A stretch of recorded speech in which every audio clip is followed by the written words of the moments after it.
नमस्कार। आज हमारे साथ मौजूद हैं अशोक अमरोही जी।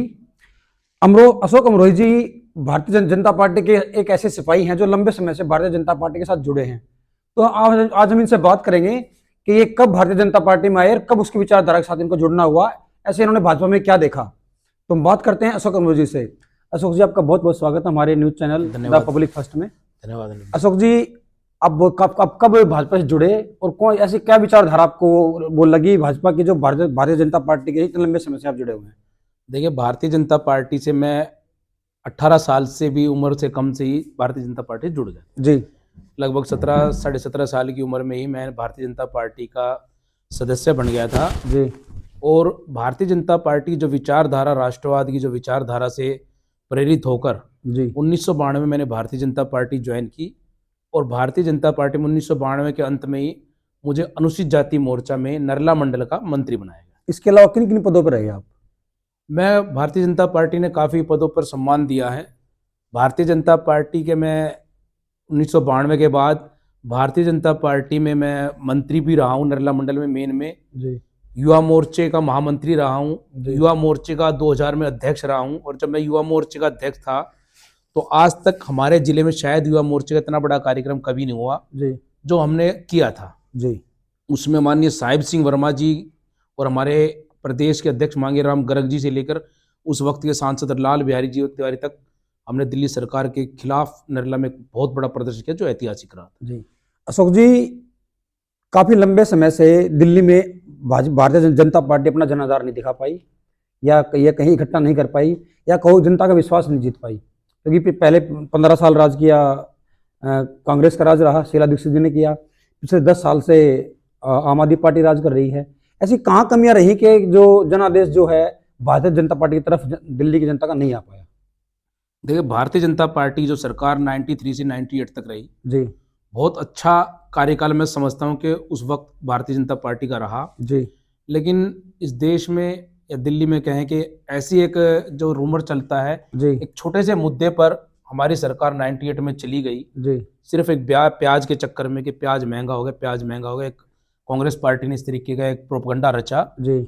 और हमारी दिल्ली की भोली भाली जनता उस वक्त उस बहाव में चली गई।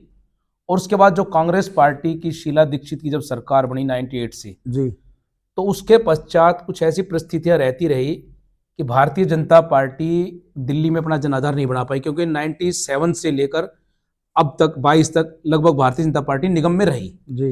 ये भी बहुत बड़ा कार्यकाल था कि एक निगम के छोटे से निगम इकाई में एक पार्टी का रहना इतना बड़ा, वो भी अपने आप में बहुत बड़ा होता। जो दिल्ली की जनता का प्यार था जी। वो निगम में मिलता रहा। लेकिन परिस्थितियां 98 से लेकर आज वर्तमान तक ऐसी रही। अब इस पिछले 10 साल की बात करें तो ये जो सरकार अब आम आदमी पार्टी की है, जी। केजरीवाल जी इतने धूर्त व्यक्ति हैं जी। कि उन्होंने भोली भाली जनता को इस तरीके से बरगला दिया, जी। Free free free. जबकि सच्चाई ये है, आज दिल्ली के हालात जी। बस से बदतर है। मैं ये समझता हूँ कि यहाँ कहने मुझे कोई वो नहीं कि जो पिछले साल 15 साल की सरकार कांग्रेस की थी वो इससे बेहतर सरकार थी। नहीं, आपने कहा जनता को बरगलाने की बात कही, जनता को किस तरह बरगलाया गया दिल्ली की जनता? देखिए, दिल्ली की जनता का जो बरगलाया गया, पहले तो ये जब इन्होंने माननीय अन्ना हजारे जी के साथ जी जो किया, अपना आंदोलन किया, जी और एक वो कांग्रेस के खिलाफ आंदोलन था जी जब उस वक्त कांग्रेस की दिल्ली में भी सरकार थी, जी और इन्होंने कहा कि शीला दीक्षित जी के खिलाफ मेरे पास बहुत सबूत हैं जी भ्रष्टाचार। और सच में उस वक्त भ्रष्टाचार कांग्रेस ने किया भी था। जी जो कॉमनवेल्थ गेम्स हुए उसमें कांग्रेस सरकार जो थी, शीला दीक्षित सरकार थी, बिल्कुल भ्रष्टाचार में लिप्त थी। और उसके कारण एक हवा जो विपरीत कांग्रेस की थी उसको जी इसने उभार कर और उसमें कब्जा कांग्रेस जी ने किया। नहीं, आपने कहा भी कांग्रेस पे इन्होंने कब्जा किया, लेकिन वो जो समय की डिमांड थी ना, उस समय पे कि एक नई पार्टी भर के आई, क्योंकि भाजपा भी कहीं ना कहीं अस्तित्व में नहीं थी दिल्ली में और सामने वो कांग्रेस खड़ी थी, तो कहीं ना कहीं अब जनता भी उब चुकी थी उस पार्टी से, तो जनता ने इसलिए एक नया विकल्प ढूंढा, केजरीवाल।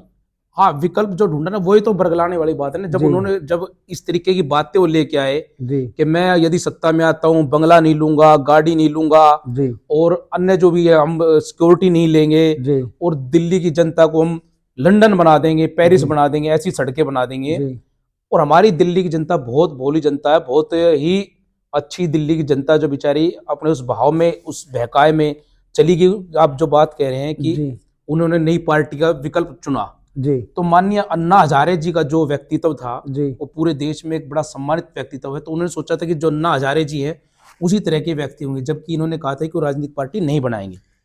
लेकिन अशोक जी की एक समय की डिमांड हुई, क्योंकि एक राजनीतिक पार्टी से अगर आप टकराओगे या राजनीतिक पार्टी के सामने आपने खड़ा होना है तो एक राजनीतिक पार्टी चाहिए होती। उन्होंने एक सिंपल सिंबल लेके, कल झाड़ू का सिंबल लेके आम आदमी, उनका नाम ही आम आदमी पार्टी का रख दिया और इतना भारी जनाधार उनको मिला। तो बिल्कुल, कहीं ना कहीं जनता की सहमति उनके साथ रही हो, जनता का जनादेश मिला बगैर उनको। जनता की सहमति का देखिए कुछ हुआ ही नहीं है, बगैर में जनता, लेकिन जनता की सहमति तो आप देखिए, जनता की सहमति जो बनी जी वो उस वक्त कांग्रेस के भ्रष्टाचार से कुंठित थी पूरी दिल्ली की जी जनता। और कांग्रेस के भ्रष्टाचार के बाद जब इस तरीके का अन्ना हजारे जी का आंदोलन हुआ जी तो जनता ने विश्वास किया कि हाँ ये इस तरीके की पार्टी होगी कि जो शायद बीजेपी से और कांग्रेस से अच्छी होगी। अशोक जी, आपने कहा कि जनता आगे अन्ना हजारे के उससे निकल के पार्टी निकल के आई, और ये पहले इनकी सरकार बनी 49 दिन की, जब इन्होंने कांग्रेस के साथ अपना हाथ मिलाया। उसके बाद 49 दिन बाद सरकार गिर गई, ठीक है ना जी। उसके बाद फिर उन्होंने चुनाव लड़ा, तो वो तूफानी गति से चुनाव ऐसा लड़ा, उसमें कांग्रेस ही बह गई, भाजपा ही बह गई। तब तो जो जनादेश जनता ने दोबारा दिया, और फिर उसके 5 साल बाद फिर दोबारा 3 बार लगातार एक पार्टी को जनादेश देना, क्या कि जनता का 2013 में जो था जी इनकी सीटें हमारी पार्टी से कम थी, जी हमारी 32 सीटें थी जी और इनकी सीटें हमारे से कम थी। लेकिन भारतीय जनता पार्टी ने ये कहा कि जब हमें पार्टी दिल्ली की जनता ने हमें स्पष्ट जनादेश नहीं दिया है जी तो हम सरकार नहीं बनाएंगे। जी और इन्होंने कहा था कि मैं अपने बच्चों की कसम खाता हूं, मैं किसी भी पार्टी का समर्थन नहीं लूंगा, जी और कांग्रेस से समर्थन लेके इन्होंने सरकार बनाई। जी और वो जो सरकार 49 दिन चली वो भी इन्होंने अपने एक माइंड सेट करके, देखिए जब लोग एक, इसको मैं कहूं एक जादूगरी, जी जनता पर एक जादू करना, उस तरीके का चेहरा बना के, भोला चेहरा बना के अपने आप को कहीं पे हिट करा के, कुछ करा के जनता में एक ऐसा माहौल तैयार हो गया जी कि उस 49 दिन के बाद इनकी सरकार आई। और जो पानी की बात इन्होंने की, बिजली की पानी की बात की, जी आज पानी, आप भी इस क्षेत्र के ही रहने वाले हैं, आज जी। इस क्षेत्र में किस तरीके का पानी, पूरी दिल्ली में जी पानी की किस समस्या तरीके है। की पानी जी समस्या है, और जी। जहां आता है वो इतना गंदा पानी आता है, उससे आप नहाना भी नहीं पसंद करेंगे, इतना गंदा पानी अशोक आता जी, है। आपने बात की जनता को बरगलाने की, जनता बोली वाले देश की, ठीक है, कहना कि जनता को झांसा दिया गया, आप यही कहना चाह रहे हैं ना जी? बिल्कुल झांसा कि दिया जनता गया, को प्रलोभन दिया गया। बिल्कुल प्रलोभन में। लेकिन आप ये लगाते कि प्रलोभन तो हर पार्टी करती है, कि सत्ता चाहिए होती है, चाहे किसी से भी हाथ मिलाना पड़े, तो बीजेपी हो, कांग्रेस हो, कोई भी, सभी पार्टियां करती हैं। नहीं, सत्ता चाहिए, लेकिन देखिए आज तक ऐसा देश के इतिहास में किसी नहीं हुआ क्या? कि अपने बच्चों की कसम खाकर जी। किसी ने सत्ता के लिए गठबंधन किया हो। अशोक जी, एक प्रलोभन दिया जाता है। देखो, आपने बात की कि उनको उन्होंने बंगला ले लिया, गाड़ी ले ली, ठीक है, लेकिन एक प्रोटोकॉल भी तो होता है ना। एक सीएम है, वो एक सीएम कैंडिडेट होता है, जो सीएम बैठता है तो उसको सरकारी सुविधा, तो एक मान लो आईएएस ही बनता है या एक निगम पार्षद बनता है, एमपी बनता है, उसको सरकारी सुविधा मिल जाती है, वो तो सीएम बने हैं। ये चीजें उनको क्या पता नहीं जी। थी? वो खुद आईआरएस अफसर रहे हैं, जी। क्या उनको पता नहीं थी कि सीएम का क्या प्रोटोकॉल होता है? जी कि सीएम का प्रोटोकॉल होगा तो गाड़ी भी लेनी पड़ेगी, सिक्योरिटी भी लेनी पड़ेगी, जी। बंगला भी लेना पड़ेगा। जी और बंगले की अगर बात करें, देखिए आज दिल्ली में मंत्री भी हैं, सरकार पिछले 15 साल में रही, बीजेपी की सरकार है, आज सेंटर में भी सरकार है। जी इस तरीका, जिस तरीके उन्होंने आम आदमी कह के, जी ठीक है बंगला लीजिए आप, सीएम है, जी लेना पड़ेगा, गाड़ी भी लेनी पड़ेगी, सिक्योरिटी लेनी पड़ेगी, जी लेकिन उस बंगले में जिस तरीके की जी रेनोवेट करा के जी लगभग 45 करोड़ रुपया सिर्फ रेनोवेट में लगा दिया। जी जो टॉयलेट सीट है वो भी 8 से 9 लाख रुपए की एक टॉयलेट सीट। जी आप समझ सकते हैं कितना बड़ा भ्रष्टाचारी, तो कांग्रेस से भी डबल भ्रष्टाचारी उन्होंने। अशोक जी, जब एक प्रधानमंत्री 6 करोड़ का सूट पहन सकता है, तो क्या एक मुख्यमंत्री दिल्ली का सीएम है जो वो घर पर रेनोवेट नहीं करा सकता? देखिए दिल्ली, जो सूट की आप बात कर रहे जी। हैं, वो सूट की बात जो थी कांग्रेस का फैलाया हुआ रूमर था, जी सिर्फ और सिर्फ रूमर था। जी और 6 करोड़ का सूट आप पहन रहे हैं, मैं पहन रहा हूं, ठीक है, लेकिन हम जनता के पैसे का नहीं पहन रहे हैं। ये जो 45 करोड़ रुपया लगा रेनोवेट में, जो लगा वो जनता का पैसा लगा। आप 10 करोड़ पहन सकते आपने हैं। बात की जनता को लुभाने की, जनता को प्रलोभन देने की, या जनता से कहीं ना कहीं भी झूठे वादे करने की, ये भी जनता विश्वास में आ जाए। तो ये तो जब केंद्र में मोदी जी लेके आए, मोदी जी ने भी जनता के साथ यही किया था, क्योंकि वो जो ट्रेंड चला कि हम सबके खाते में 15 लाख डाल देंगे, 15 लाख डाल देंगे, वो भी तो एक प्रलोभन था ना जी। उसी के झांसे में कहना कि जनता की बात में, जो आप मोदी जी का वो निकाल लीजिए, 15 लाख का ये नहीं कहा था, 15 लाख ये था बयान, उसको बिल्कुल तोड़ मरोड़ के पेश किया गया, ये बयान था। नहीं, वो तो मीडिया में आज भी चलता है, मीडिया में आज भी चलता है, मैं जब बता रहा हूँ। स्पष्ट है। हाँ, लेकिन ये कहा गया था जी कि देश से बाहर इतना काला धन है, यदि वो वापस आ जाता है, यदि वो वापस आ जाता है तो इतना पैसा है कि अगर प्रत्येक नागरिक के खाते 15 लाख जा सकता है। तो वो काला धन आज तक क्यों नहीं ले पाए? अब तो सत्ता इनके हाथ में, सब कुछ इनके हाथ में, सरतंत्र इनके हाथ में, क्यों नहीं क्यों नहीं ला काला पाए? धन की आप एक बताइए, काला धन किस तरीके से हो? आप आज देश की जो बात है, जी। पहले बात तो वादे की हुई ना जी।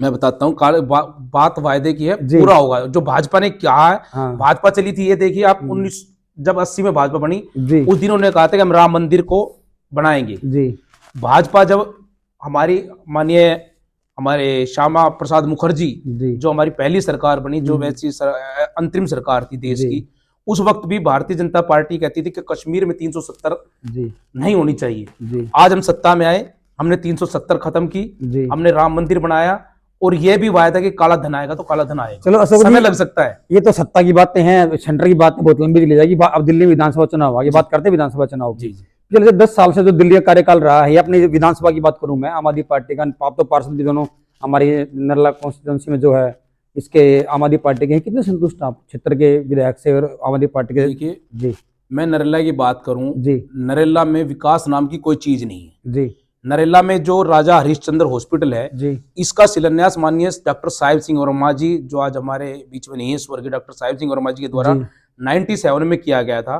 उस शिलान्यास में मैं मौजूद था। जी और हरिश्चंद्र हॉस्पिटल भारतीय जनता पार्टी की एक देन थी, जी और भारतीय जनता पार्टी की ने जो 1997 में, उसके बाद 98 में सरकार चली गई, जी। बाद में कांग्रेस की सरकार आई, जी कांग्रेस ने इसको तैयार किया, जी और कांग्रेस ने जो तैयार किया, आप भी जानते हो कि आज उसमें क्या सुविधा है। जी अगर आपको छोटी सी भी अगर आपका एक्सीडेंट हो जाता है, हम्म। आप भली भांति परिचित नरला में रहते हैं, जी हरिश्चंद्र हॉस्पिटल में जाएंगे, आपको तुरंत रेफर किया जाता है। जी आज एक अल्ट्रासाउंड जैसी जो आम छोटी सी जरूरत है, वो भी हरिश्चंद्र हॉस्पिटल में नहीं है। जी एक इतनी बड़ी विशाल बिल्डिंग जो माननीय साहिब सिंह वर्मा जी के कारण आई जी। थी, नरला में जो ITI आई, जी नरला में ITI आई, वो भी डॉक्टर साहिब सिंह वर्मा जी की देन थी, जी। माननीय अटल बिहारी वाजपेयी ने जिसका उद्घाटन किया था। उसके बाद अब हमारी सेंटर में सरकार आई, होम्योपैथिक हॉस्पिटल, जी जो देश के दूसरे नंबर का हॉस्पिटल है, एक कलकत्ता में, एक नरला में। जी तो भारतीय जनता पार्टी ने नरला को दिया। आप मेरे को ये बता दीजिए, नरला में आम आदमी ने या कांग्रेस पार्टी ने पिछले 25 साल में क्या दिया है? जी। नहीं, उसके बावजूद भी जनाधार क्यों नहीं मिल पा रहा भारतीय जनता देखिए, पार्टी? जनाधार जो नहीं मिल पा रहा है,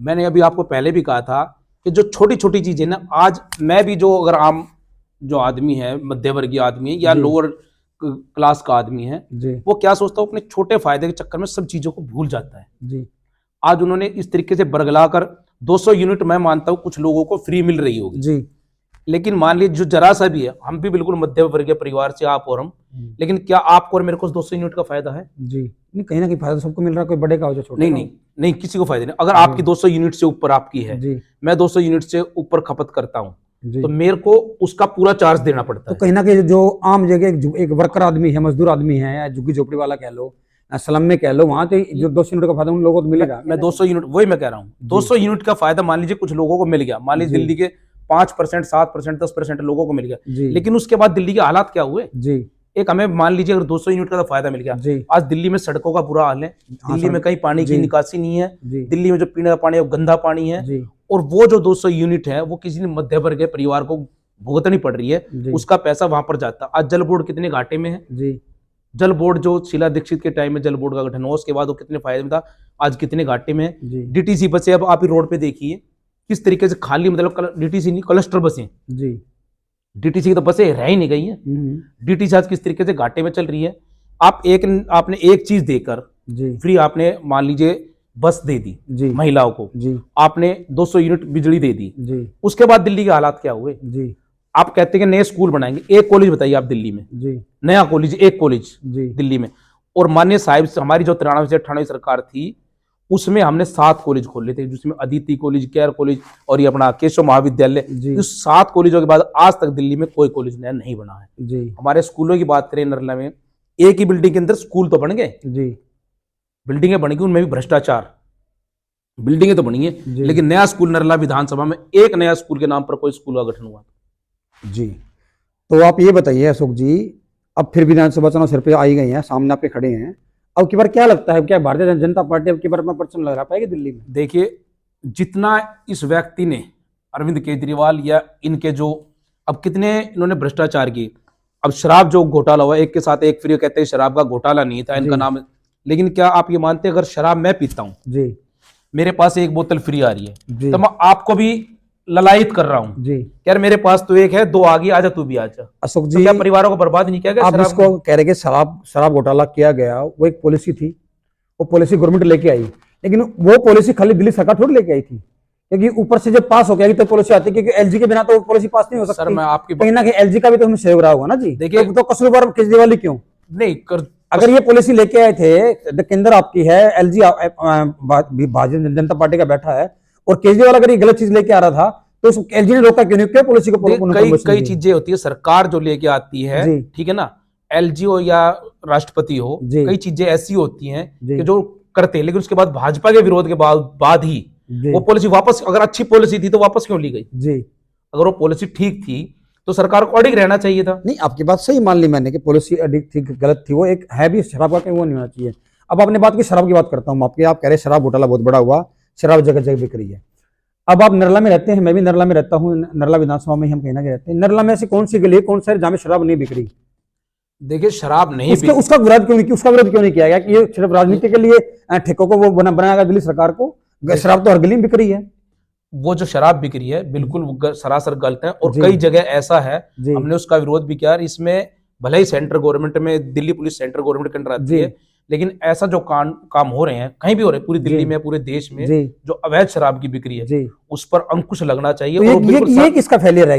ये किसका फेलियर है? ये देखिए सरकार का फेलियर, ये जो हमारा यहाँ प्रशासन, जो दिल्ली पुलिस का प्रशासन है, जी। वो कहीं ना कहीं मैं उसकी कमजोरी मानता हूँ। नरला में तो समय गांजा चरस हर चीज बिक रही है, नरला के कोने कोने में, झुगी झोपड़ी में घुस के देख लो आप, देखिए ऑन रिकॉर्ड सब कुछ है सामने, लेकिन कोई कुछ कर ही नहीं रहा है। बिल्कुल ऑन रिकॉर्ड है, हमें भी पता है, कई जी। जगह ऐसी है, आप लोगों को, हमें भी पता है। जी। और उसके लिए भारतीय जनता पार्टी का कार्यकर्ता, भारतीय जनता पार्टी के नेताओं ने उसके लिए लिखित में भी शिकायतें की हैं, और आप जी। लोग जिस तरीके से आवाज उठाते रहते हैं, जी। लेकिन उसमें कहीं ना कहीं मैं बिल्कुल कह रहा हूं कि कहीं ना कहीं दिल्ली पुलिस अगर हमारे अंडर में, तो मैं इसको दिल्ली पुलिस का फेलियर मानता हूं, और हमारी सरकार को इस पर अपना संज्ञान लेकर जी। इस पर कड़ी से कड़ी कार्रवाई करके ये जो इस तरीके की जी। गतिविधियां, क्रिमिनल गतिविधियां हैं, इन पर अंकुश लगाना चाहिए। असल चुनाव का समय है, और नरला में इतने जनसेवक और समाज सेवी उतर के आ गए हैं, पहले जनसेवी समाज सेवी थे, अब वो नेता बन गए हैं, क्या कहेंगे उनके बारे में? देखिए ये तो आप हर साल देखते, जी। हर चुनाव में देखते, चाहे निगम का चुनाव हो, जी। जिसके पास भी थोड़ा सा सक्षम है जो व्यक्ति, जी। थोड़ा सा भी सक्षम है, जी। उन्होंने, कुछ लोगों ने, मैं सबकी बात तो नहीं करता, राजनीति में ऐसे भी लोग हैं जो पीछे समय से ही लगे हुए हैं, जी। लेकिन आज का ट्रेंड जो कहते हैं ना, वो ये क्या कहते हैं, प्रचार है तो व्यापार है, जी। तो प्रचार है तो राजनीति है। जी। जब तक आप प्रचार नहीं करें तो आपका या फेस, यूं कहें कि राजनीति व्यापार हो गया। नहीं, राजनीति व्यापार कुछ लोगों के लिए हो गया होगा, लेकिन जी। राजनीति आज भी, अगर राजनीति नहीं है, अगर सत्ता नहीं है, सरकार नहीं है, जी। तो देखिए ना देश चल सकता है ना कुछ कर सकता है। जी। और राजनीति में आज भी बहुत लोग, अधिकतर लोग, जी। अधिकतर कहूंगा मैं, 90% के करीब लोग बिल्कुल अच्छे लोग हैं, जी। और 10% जो बुराई लेकिन होती अशोक जी, जो पूछ होती है या किसी को तवज्जो दी जाती है, तो 10% को दी जाती है, 90% लोग पीछे रह जाते हैं। ऐसा एक आम कार्यकर्ता तो कहीं ना कहीं पीछे रह जाता है। ऐसा नहीं है। हमने देखिए देखा अक्सर, क्योंकि जो बड़ा नेता है, कोई बिल्डर लगा लो, कोई बड़ा कॉलोनाइजर, कोई बड़ा व्यापारी अगर बाहर से फलाई हवाई कैंडिडेट बन के आ जाता है, बीच में पार्टी के आता है, उसको पार्टी मंच पे बैठाती है, उसको तवज्जो दी जाती है। इन जो कार्यकर्ता है जिसने पूरी जिंदगी लगा दी पार्टी के लिए, उसको कहीं ना पीछे रह जाता है। कई जगह ऐसा हुआ है, ये हर पार्टी में होता है, कई जगह नहीं, हर पार्टी में होता है। हर पार्टी में ऐसा होता है। कई बार क्या होता है कि जिस तरीके से मान लीजिए कोई किसी पार्टी का बड़ा नेता है जी, या तो वो किसी पार्टी को छोड़ गया है कि उस पार्टी की मजबूरी है, लेकिन मैं भी इस बात को बिल्कुल मिथ्या करता हूं कि अगर हमारा पुराना कोई कार्यकर्ता उस जगह पर है जी, तो हमें उसको तवज्जो देनी चाहिए। जो हाई फाई जी, जो आता है, जी, वो पैसे के बल पे आता है, पैसा दिखा के, अपना चेहरा दिखा के आता है, जी, मैं उस चीज का बिल्कुल विरोध करता हूँ। हमें स्थानीय, जो बिल्कुल जमीन से जुड़ा हुआ किसी भी पार्टी का कार्यकर्ता, खासकर मैं भारतीय जनता पार्टी करता हूँ, भारतीय जनता पार्टी में ऐसा कम ही होता है, लेकिन यदि होता है तो भारतीय जनता पार्टी को, अपने स्थानीय नेताओं को, अपने कर्मठ कार्यकर्ताओं को तवज्जो देनी चाहिए। अशोक जी, एक नरला में एक वार चल रही है, होल्डिंग वार। इतनी होल्डिंग लगे हैं नरला में, कोई ना कोई दीवार बची है, ना कोई खंभा बचा है, ना कोई सरकारी संस्था बची, ना कोई स्कूल बचा। इतना वो बेड़ा गर्क कर दिया, छितर का गंदगी बना के मचा के रख दिया। क्या होल्डिंग लगाने से जनता इनके साथ आएगी, या पार्टी सिर्फ होल्डिंग देखेगी, होल्डिंग देख के टिकट दे देगी इन लोगों को? देखिए क्या है, होर्डिंग की जरूरत आज एक होड़ हो गई है। जी, कुछ लोग जो काम तो कर नहीं रहे हैं, जी, जिनकी पहचान नहीं है, जी, वो पहचान कैसे बनाएगा? वो खंभों पे जाकर, उसके बाद फिर क्या है, आप काम कर रहे हैं खूब, जी, ठीक है, और मैं कुछ करता नहीं हूं, मैंने होर्डिंग लगा दिया, तो आपकी भी वो मजबूरी बन गई। जी, कि भाई कहीं अशोक का नाम ज्यादा ना हो जाए। जी ये तो सब देख रहे हैं, पब्लिक देख रही है, जी चेहरा चेहरा, तो आप ना चाहते हुए आपकी मजबूरी है कि आपको लगाना पड़ रहा है। जी। तो क्या होल्डिंग लगाने से या 4 दिन की सेवा करने से कोई बड़ा जनसेवक बन जाता है क्या? 4 दिन की सेवा का पब्लिक को सब पता, कौन 4 दिन की सेवा में है जी और कौन 40 साल से सेवा में है। जी पब्लिक में बहुत समझदार है, पब्लिक अच्छे निर्णय लेगी। जी और इन होर्डिंगों से या पोस्टरबाजी से, शोशेबाजी से, इससे कुछ नहीं होता। और पब्लिक को पता कौन 4 दिन पहले आया है। बहुत से लोग तो ऐसे हैं जिनको शायद उनके गांव के लोग भी ना जानते हो, जी। लेकिन अगर आज यहाँ बोर्ड लगे, हाँ भी फला आदमी का बोर्ड लगा हुआ, तो अशोक प्रचार जी, है। सोशल मीडिया का टाइम है, सारा मामला। नरला विधानसभा में कांग्रेस की टिकट भी फाइनल हो चुकी है और आप पार्टी की फाइनल हो चुकी है, बची बीजेपी की। कौन नेता नजर आता है ऐसा सामने इस टाइम जो एक पिछले 2 चुनाव तो देख चुके हैं हम, ठीक है, पीछे निगम चुनाव भी देखा, कहीं ना कहीं जनादेश नरला जनता नहीं दे पाई भाजपा जनता पार्टी को। कुछ वो ऐसी क्या कमियां रही कि वो पब्लिक जो है नरला विधानसभा की बीजेपी की तरफ नहीं आ पाई? देखिए, जो नरला विधानसभा की जो बात, पूरी दिल्ली की बात है, केवल जी नरला की नहीं है। जी पहले हमारी 3 सीटें आई, फिर 7 सीटें आई, जी उससे पहले तो हमारी 32 सीटें आई। जी तो जो 3 सीटें और 7 सीटें आई, उसके बाद पूरी विधानसभा, नरला की बात मत कीजिए आप, कि नरला को में जनादेश नहीं मिला। जी पूरी दिल्ली में भाजपा को जनादेश नहीं मिला, जी। पूरी दिल्ली में जनादेश नहीं मिला। तो अब के समय क्या लगता है ऐसा बीजेपी में ऐसे कौन नेता है जो कद्दावर नेता है जो लगते हैं नरला की नैया पार लगा सकते हैं? किसको लगता है कि टिकट देखिए, आपकी बार? आम आदमी पार्टी ने अपनी हार पहले ही स्वीकार कर ली है। जी आम आदमी पार्टी ने जिनके वर्तमान के जो विधायक थे, जी जो 10 साल से विधायक थे, जी उनका टिकट काटकर जी अन्य व्यक्ति को टिकट जो दिया है, जी भारतीय जनता पार्टी को इसका भी फायदा मिलेगा। जी और आम आदमी पार्टी ने पहले स्वीकार कर लिया कि उनके जो करप्ट, भ्रष्ट, जी भ्रष्टाचार के जो चेहरे हो गए थे और जो नाकामी के जो चेहरे थे, जी हमारे यहाँ के विधायक माननीय शरद चौहान जी ने जी नरला को विकास के नाम पर खड्डे में भेज दिया। जी अगर पर्सनली मैं शरद चौहान जी का कोई ऐसा वो नहीं, लेकिन विकास के मामले में शरद चौहान जी ने नरला को, मैं अपना एक छोटा सा उदाहरण देता हूँ। मैं नरला के रविदास नगर में रहता हूँ और हम वहाँ पर एक वाल्मीकि चौपाल है। जी वाल्मीकि चौपाल 2013 में, जब आप 49 दिन की बात कर रहे हैं, हमारे यहाँ से विधायक भारतीय जनता पार्टी के थे, उस वक्त मैं आपको कागज भी मुहैया करा सकता हूँ, उस वक्त वो चौपाल पास हुई थी। जी उसके बाद 2013 से आज 2024, जी लगभग 11 साल का समय जी हो गया है, 10 साल 11 साल का समय हो गया।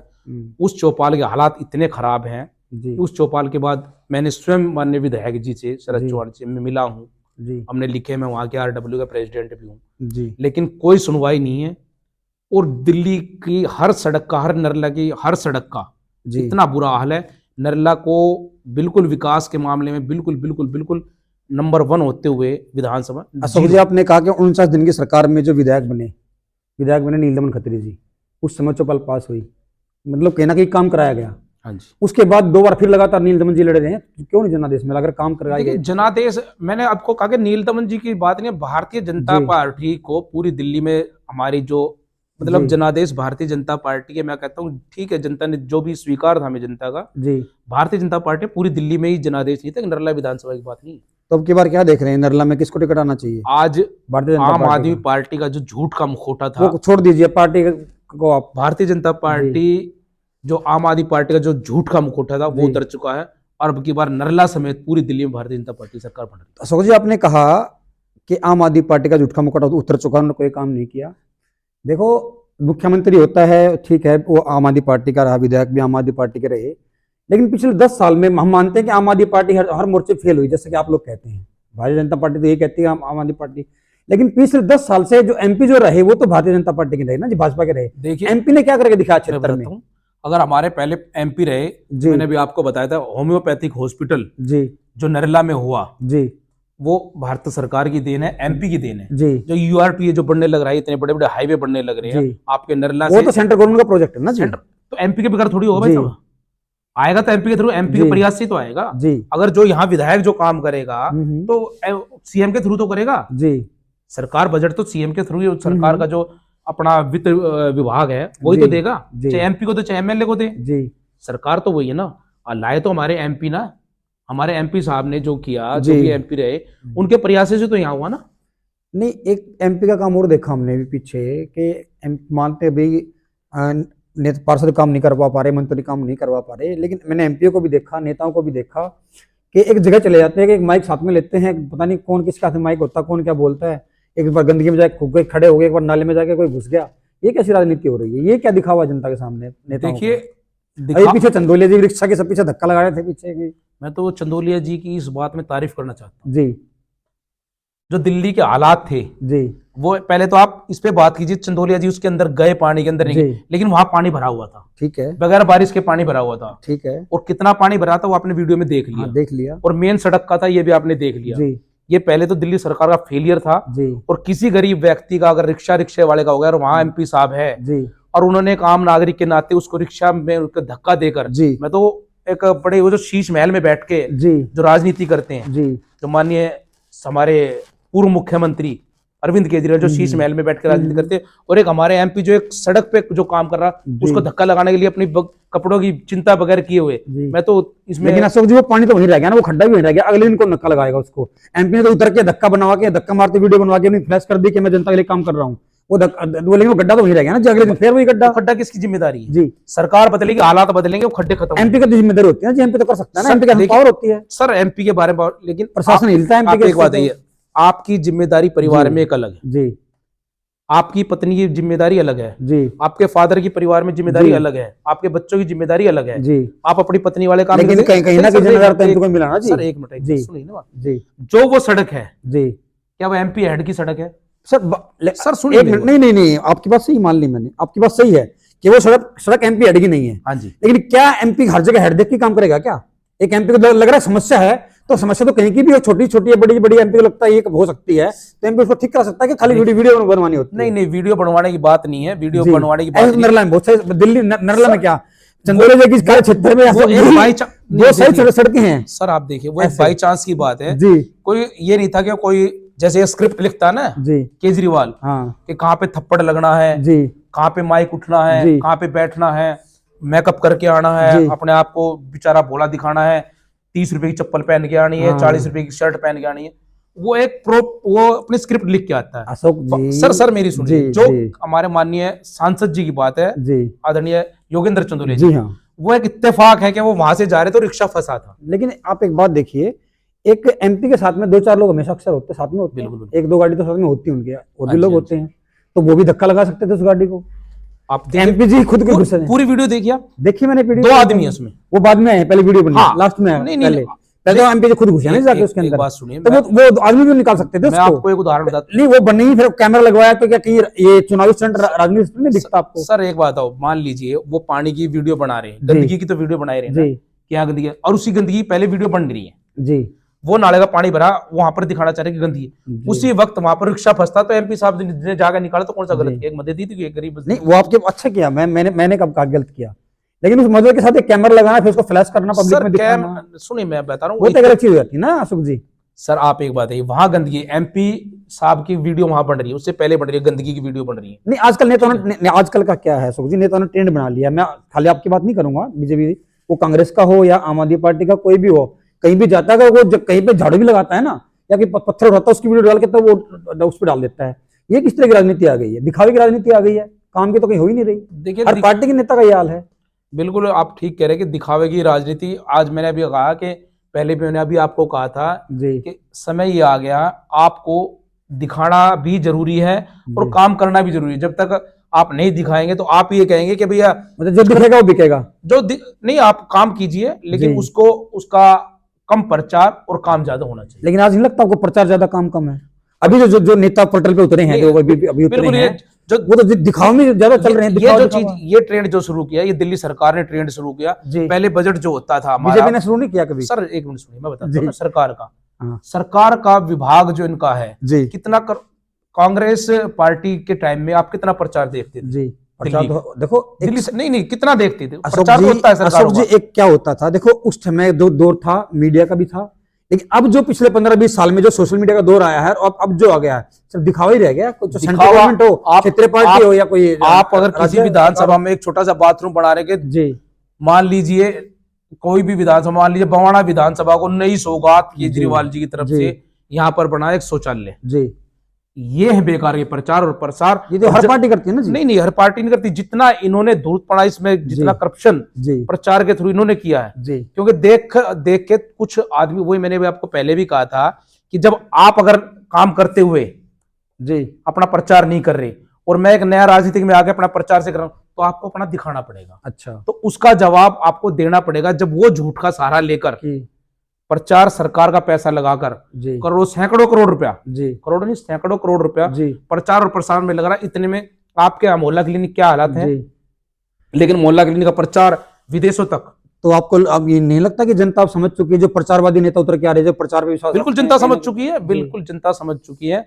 और जनता इसका जवाब इस चुनाव में हम्म। 2025 में दिल्ली में बदलाव होने जा रहा है और भारतीय जनता पार्टी का परचम पूरी दिल्ली में लहराया जाएगा। नरला की बात करें, नरला में भारतीय नरला आपने जवाब नहीं दिया कि अभी ऐसा कौन सा नेतृत्व है नरला विधानसभा में, भारतीय जनता जो पार्टी टिकट को ये लगता है कि नरला में बीजेपी की नैया पार लगा सकता है, भारतीय भाजपा जनता की। पार्टी का नेतृत्व कमल का फूल है जी जिसके साथ कमल का फूल होगा, जिसके जी भी साथ कमल का फूल होगा। जी अब की बार भारतीय नहीं, जनता नरला में कई चेहरे भाजपा के ऐसे भी तो है ना कि अगर वो टिकट आ जाता है या वो मान लो सामने फ्रंट में होता है तो कई चेहरे पीछे हट जाते हैं। भाजपा में एक अक्सर देखा गया है। नहीं, क्या मतलब बताइए। भारतीय जनता पार्टी की मैं बात कर रहा हूँ, नरला विधानसभा हाँ की खास कर बात करूँ, एक दो चेहरा नरला में ऐसा भी है भारतीय जनता पार्टी का, अगर वो मंच पे है या कहीं वो फ्रंट में है तो कुछ चेहरे जो नरला के हैं, कार्यकर्ता लगा लो, नेता लगा लो, वो कहीं ना कहीं पीछे हट जाते हैं कि ये लोग आदमी क्यों है। ऐसा कुछ नहीं है। नरला विधानसभा में भारतीय जनता पार्टी एकजुट है जी और जिसे भी टिकट मिलेगा, जिसे भी, जी भारतीय जनता पार्टी एक विश्व की सबसे बड़ी पार्टी है और उसी के कारण जब विश्व की सबसे बड़ी पार्टी तो उम्मीदवार भी सबसे अधिक होंगे, दावेदार सबसे अधिक होंगे।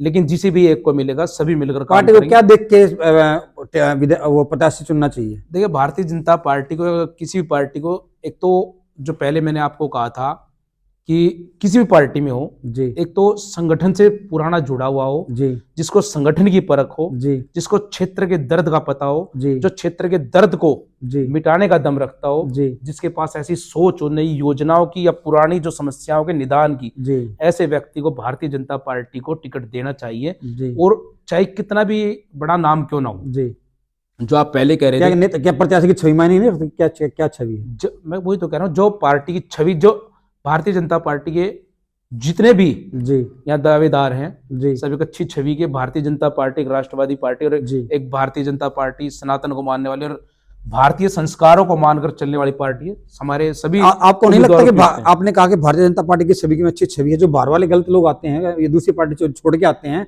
उनकी छवि भाजपा में आगे अच्छी हो जाती है। देखिए, वो बस वो कहते हैं ना वॉशिंग मशीन है भाजपा के पास। अभी गहलोत जी आए हैं, एक दो नेता और भी आए हैं, आम आदमी पार्टी छोड़ के आए हैं, अभी हमारे क्षेत्र से भी कई लोग गए हैं, तो ऐसे भाजपा से भी गए हैं जी हाँ जी जी जी आदान प्रदान, ये उनकी अपनी व्यक्तिगत, अगर आप आ रहे हैं और कोई बड़ा नाम आता है, मैंने आपको पहले भी कहा था, कोई बड़ा नाम किसी भी पार्टी में जाता जी है, गहलोत जी की आप बात करें, गहलोत जी मंत्री रहे जी और वो जब पार्टी में आए हैं, दूसरी पार्टी में आए हैं, तो उनके कद के हिसाब से पार्टी को, कोई भी पार्टी उनको तवज्जो देनी पड़ती। तो अशोक जी, नरला की जनता को क्या क्या संदेश देंगे, दिल्ली की जनता को? मैं तो दिल्ली की और नरला की जनता को, क्योंकि अब ये पिछले 25 साल बाद दोबारा मौका मिला है अभी, मैं तो नरला की जनता को और दिल्ली की जनता को हाथ जोड़कर ही विनती करता हूं जी कि इस करप्ट सरकार से, इस भ्रष्ट सरकार से, जी मक्कार सरकार से, जी दिल्ली को विकास के नाम पर खड्डे में धकेलने वाली सरकार को, जी शराब की दलाल सरकार को, शिक्षा के नाम पर भ्रष्टाचार करने वाली सरकार को, जी युवाओं को, बेरोजगारों को, अपने जो हमारे युवा हैं जी उनको बेरोजगारी की तरफ धकेलने वाली सरकार को, और हर चीज भी आप चीज में जाइए, दिल्ली को गंदा पानी पिलाने वाली सरकार को, बिजली के रेट बढ़ाने वाली सरकार को और शराब के दलालों को इस दिल्ली से निकालकर दिल्ली में एक स्वच्छ प्रशासन के लिए भारतीय जनता पार्टी को नरला विधानसभा से लेकर सभी 70 सीटों पर दिल्ली की जनता को भारतीय जनता पार्टी को समर्थन देना चाहिए। और मैं उम्मीद करता हूं कि इस बार दिल्ली की जनता भारतीय जनता पार्टी को समर्थन देकर एक स्वच्छ वातावरण के साथ साथ दिल्ली में एक स्वच्छ प्रशासन देगी और दिल्ली में विकास की, जिस तरीके से भारतीय जनता पार्टी की केंद्र में सरकार, माननीय मोदी की सरकार सबका साथ, सबका विकास, सबका प्रयास का लेकर चली हुई है, और जब यहाँ भी डबल इंजन की सरकार होगी और जब डबल इंजन की सरकार चलेगी तो दिल्ली वाकई में ही जो देश की राजधानी होनी चाहिए, देश की राजधानी, भारत देश जो मेरा सबसे सुंदर देश है, उसकी राजधानी के हालात आज इन 25 सालों में सरकार ने ऐसे कर दिए, तो वो सरकारें को मिटाकर भारतीय जनता पार्टी जब आएगी तो दिल्ली का एक वातावरण, सुखद वातावरण होगा, हर गली हर मोहल्ला एक स्वच्छ वातावरण में व्यतीत होगा और अच्छे माहौल में हमारे बच्चे और हमारे बुजुर्ग, हमारी महिलाएं, हमारी बहनें सांस ले सकें। तो ये थे अशोक अमरोही जी, जिन्होंने दिल्ली की मौजूदा सरकार के ये उसमें विपक्षी पार्टी के उसमें सम्मान में बहुत सारी बातें कह दी, बहुत सारे इल्जाम लगा दिए, बहुत कुछ सुना दिया और भारतीय जनता पार्टी के पक्ष में बहुत बड़े बड़े कसीदे पढ़ दिए हैं। अब वो कसीदे कितने आने वाले समय में पटल पर उतरेंगे, कितना जनता के विश्वास में ले पाएंगे, कहां तक दिल्ली की जनता भारतीय जनता पार्टी को सहयोग कर पाएगी, या 25 साल बाद देखते हैं कि दिल्ली में फिर से उदय होगा भारतीय जनता पार्टी का, ये आने वाला समय बताएगा। तो इसी के साथ हम अशोक जी का बहुत बहुत धन्यवाद करते हैं और आने वाले उसके लिए बहुत शुभकामनाएं देते हैं आपको। और ये आपकी वो है कि भारतीय जनता पार्टी जब बनेगी अगली बार फरवरी में आपसे जरूर मिलेंगे और भारतीय जनता पार्टी का कमल। थैंक यू, धन्यवाद।